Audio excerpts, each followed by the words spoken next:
ക്രിസ്തുവിനെക്കുറിച്ചുള്ള അറിവും പരിജ്ഞാനവും ഒരുത്തനെ കൃപയ്ക്കുമേൽ കൃപയുള്ളവനാക്കി തീർക്കുന്നു.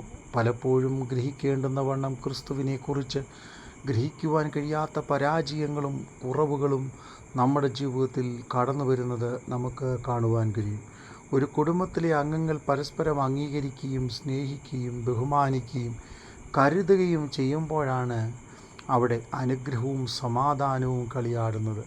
അതുപോലെ ക്രിസ്തുവിനെക്കുറിച്ചുള്ള സ്നേഹത്തിൽ നാം വളരുകയും കർത്താവ് നമുക്ക് വേണ്ടി ചെയ്ത കഷ്ടങ്ങളെ ഓർത്ത് ദൈവസന്നിധിയിൽ നന്ദി കരേറ്റിക്കൊണ്ട് കൃപയ്ക്കുമേൽ കൃപ പ്രാപിക്കുകയും ചെയ്യേണ്ടുന്നത് ആവശ്യമാണ്. 2 പത്രോസിൻ്റെ ലേഖനം 1-ാം അധ്യായം 2-ാം വാക്യം, ദൈവത്തിൻ്റെയും നമ്മുടെ കർത്താവായ യേശു ക്രിസ്തുവിൻ്റെയും പരിജ്ഞാനത്തിൽ നിങ്ങൾക്ക് കൃപയും സമാധാനവും വർദ്ധിക്കുമാറാകട്ടെ. അതെ, യേശുക്രിസ്തുവിൻ്റെ പരിജ്ഞാനത്തിൽ നിങ്ങൾക്ക് കൃപയും സമാധാനവും വർദ്ധിക്കണം. അതെ, ക്രിസ്തുവിനെക്കുറിച്ചുള്ള അറിവ് നമ്മുടെ ജീവിതത്തിൽ പരിജ്ഞാനം വർദ്ധിപ്പിക്കുന്നു, ശക്തി വർദ്ധിപ്പിക്കുന്നു, ബലം വർദ്ധിപ്പിക്കുന്നു. നാം അനുഗ്രഹീതരായി തീരുകയാണ്. യോഹന്നാൻ്റെ സുവിശേഷം 1-ാം അധ്യായം 16-ാം വാക്യം, അവൻ്റെ നിറവിൽ നിന്ന് നമുക്ക് എല്ലാവർക്കും കൃപയ്ക്കുമേൽ കൃപ ലഭിക്കുന്നു. അതെ, പരിശുദ്ധാത്മാവിൻ്റെ ശക്തിയാൽ നാം നിറയപ്പെട്ടവരും കർത്താവിൻ്റെ പരിജ്ഞാനത്തിൽ നാം വളരുന്നവരുമായി തീരുമ്പോൾ നമുക്ക് കൃപയ്ക്കുമേൽ കൃപ വർദ്ധിച്ചു കൊണ്ടിരിക്കും. അതെ, കൃപയുടെ പ്രത്യേകത എന്താണ്?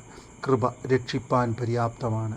കൃപ ഒന്നുമില്ലായ്മയിൽ നിന്ന് സകലത്തെയും മടക്കി വരുത്തുന്നതാണ്.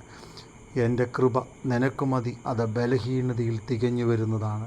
അതെ, കൃപ ബലഹീനതയിൽ തികഞ്ഞു വരുമ്പോൾ, ഒന്നുമില്ലായ്മയിൽ നിന്ന് മടക്കി വരുത്തുമ്പോൾ, ശക്തി വരുത്തുമ്പോൾ, അനുഗ്രഹം വരുത്തുമ്പോൾ, ജീവിതത്തിൻ്റെ പ്രതിസന്ധികളെ അഭിമുഖീകരിക്കുവാൻ തക്കവണ്ണം നമ്മളെ ബലപ്പെടുത്തുമ്പോൾ, അത് ജീവിതത്തിൽ തിരിച്ചറിഞ്ഞുകൊണ്ട് ദൈവകൃപ അനുദിന ജീവിതത്തിൽ പ്രാപിക്കുന്നവരായി നാം മുൻപോട്ട് പോകേണ്ടിയിരിക്കുന്നു.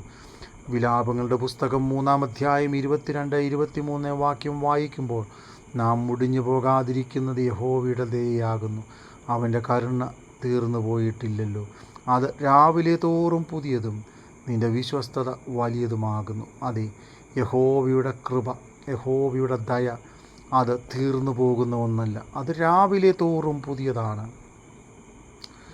അതെ, അനുദിന ജീവിതത്തിൽ ദൈവത്തിൻ്റെ ദയ പ്രായോഗികമായി നാം അനുഭവിച്ചുകൊണ്ട് ദൈവിക ഭക്തിയിലും വിശ്വാസത്തിലും നിറവുള്ളവരായി, ഒരുക്കമുള്ളവരായി, കൃപയ്ക്കുമേൽ കൃപ പ്രാപിച്ചുകൊണ്ട് ദൈവാനുഗ്രഹത്തോടെ ജീവിപ്പാൻ അനുദിന യാത്രയിൽ ദൈവത്തിൻ്റെ പരിശുദ്ധാത്മാവ് നമ്മെ ശക്തീകരിക്കേണ്ടതിനായി പ്രാർത്ഥിക്കുകയും ദൈവിക കൃപയ്ക്കായി ഒരുങ്ങുകയും ദൈവവചനത്തിൻ്റെ മുമ്പിൽ നമ്മളെ തന്നെ സമർപ്പിക്കുകയും ചെയ്യേണ്ടുന്നത് ആവശ്യമാണ്. കൃപ നമ്മുടെ ജീവിതത്തിൽ ശക്തി പകർന്ന് നമ്മെ ബലപ്പെടുത്തി അനുഗ്രഹീതരാക്കി തീർക്കുന്നു എന്നുള്ള കാര്യം നാം മറന്നു പോകരുത്. ഒന്നുമില്ലായ്മയിൽ നിന്ന് സകലത്തെയും ഉളവാക്കുവാൻ കഴിവുള്ള ദൈവത്തിൻ്റെ കൃപ അനുദിന ജീവിതത്തിൽ പ്രാപിച്ചുകൊണ്ട് പിന്നെയും നമുക്ക് ജയകരമായി മുൻപോട്ട് പോകാം. കർത്താവ് നമ്മെ സഹായിക്കട്ടെ.